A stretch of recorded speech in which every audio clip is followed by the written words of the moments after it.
This week, I built up my brand new BMC Teammachine SLR01, a red and black weapon laced with a bunch of nice parts from BMC, Favero Electronics, and Craft Racing Wheelworks that I am very lucky to be riding. Total weight for the bike came in at a beautifully light 0.5 kilos. Hold on, what?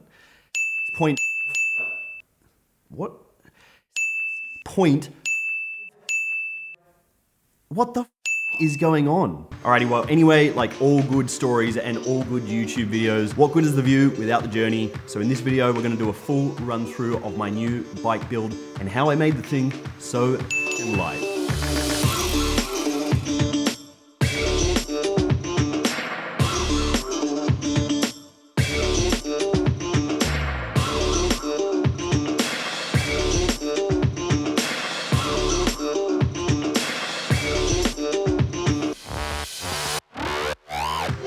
Alrighty, so let's get into it. As I said in that intro there, this is my new bike and it was put together expertly by the guys at Rocacorba Atelier here in Girona. Rocacorba Atelier is a premium bike rental and retail space located in the center of Girona. If you're in Girona and you're looking for a bike to rent, they're a great go-to option. Although they don't sell or rent out BMC bikes, they will thankfully work on them. This leads me up to the start of this bike build and the very first piece, which is the BMC Teammachine SLR01 frame. As you will know if you've been following me for any length of time now, I am very lucky to be supported by Swiss premium bicycle manufacturer BMC. This is my third year with BMC and this is my third Teammachine SLR01. The Teammachine SLR is BMC's lightweight, performance-focused road frame ridden to Grand Tour victories and Olympic gold medals. Over the past couple of years, I've ridden my Teammachines to victories in races of my own, a bunch of KOMs and plenty of good memories, and I have the intention of doing that with this bike as well. I ride a size 51 because I'm 172 centimeters or 5 foot 7 inches tall. For those wondering, my saddle height is 685 millimeters. Frame weight with fork and headset came in at 1,330 grams,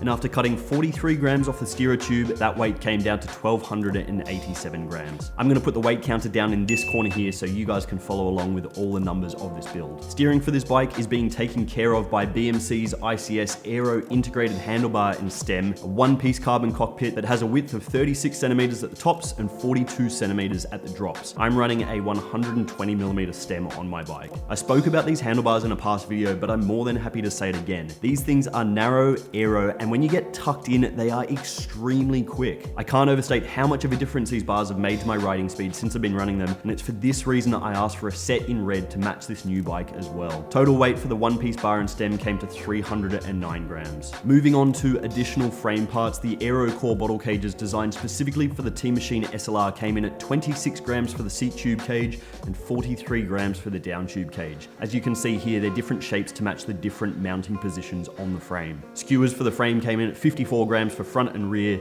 and then we added a Shimano press fit bottom bracket, which was 54 grams as well.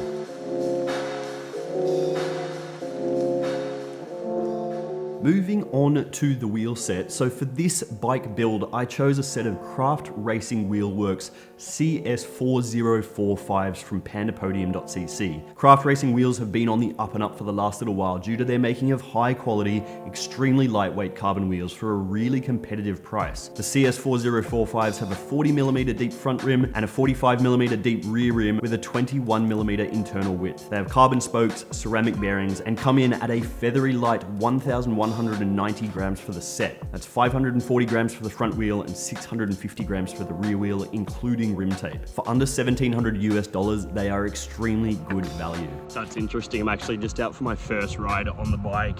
It's just the evening and I'm just heading up and down Els Angels in Girona. I thought one of the biggest things I was gonna notice with this bike and the wheels was how light they were gonna feel going up hills. What's crazy to me is actually more than the lightweight going up hills. I really noticed the lightweight and the nimbleness going down hills.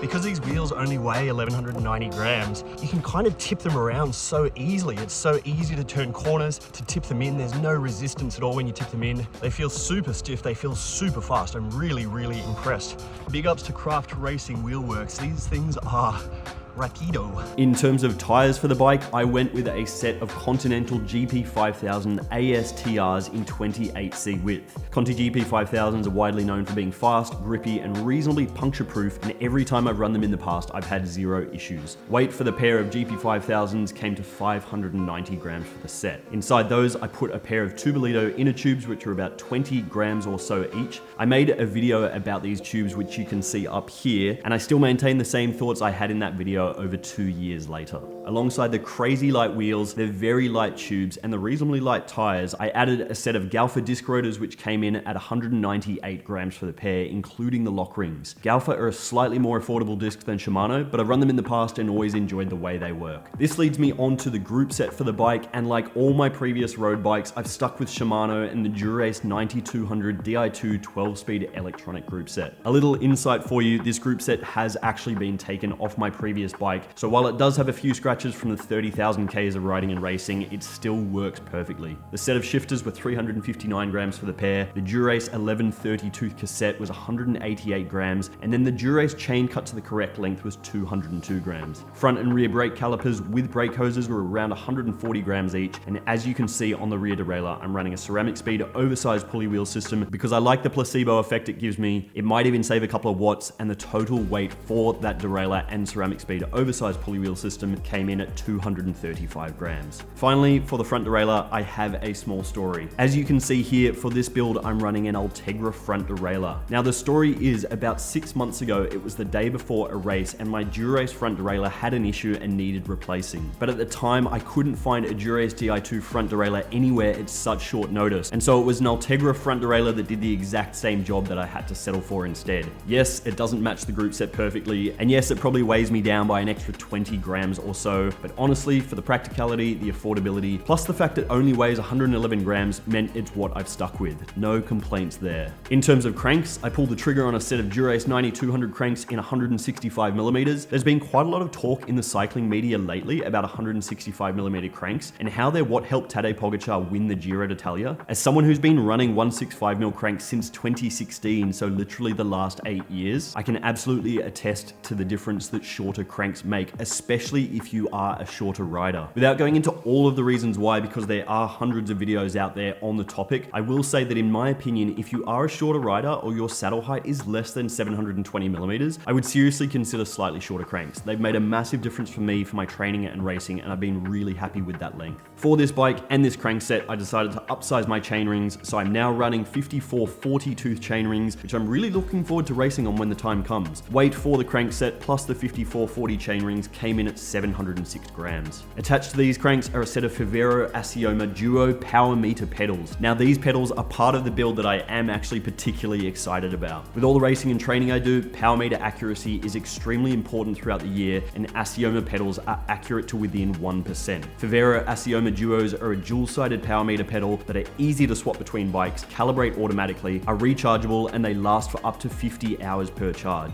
A massive thank you does need to go out to Favero for supplying me with these pedals. If you guys would like to see more on training and racing with power and you're interested in Favero products, there's a link down in the description so you can see more. The weight for these Assioma DUO Shimano pedals came in at 250 grams, which is only about 40 grams more than a set of Dura-Ace pedals. So you're only copping a weight penalty of 40 grams to add a power meter to your bike with these pedals.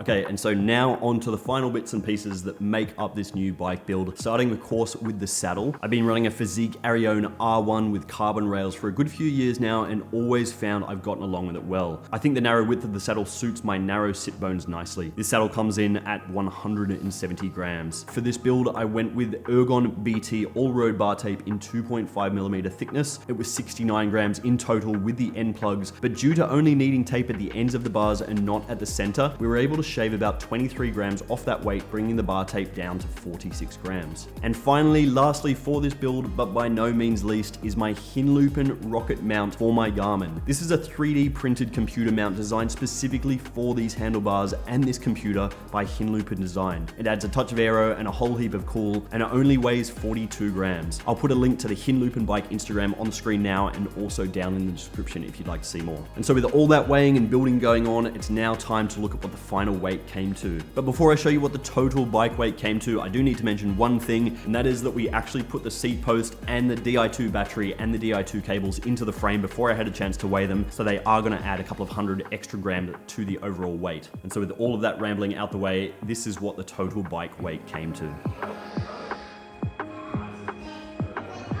Moment of truth with bottle cages. 6.55. Not bad. So there you have it, a very nice feathery light 6.55 kilo BMC Teammachine SLR01. Of course, I have to say a massive thank you to BMC, Favero Electronics, and Craft Racing Wheelworks for having supported me in this build. On top of that, and equally as much, I want to say a massive thank you to you guys for supporting me by watching my videos. Without you guys supporting me, dream builds like this would not be possible, and videos like this would definitely not be possible either. Tomorrow, I head out to Nice in France for 140 kilometers and 4,600 meters for L'Étape du Tour 2024. So I'm really looking forward to giving the bike a solid workout while I'm out there. So that's that for this week. I will see you guys all in another episode of Tristan Take Video very, very soon. Thanks guys. Adeu.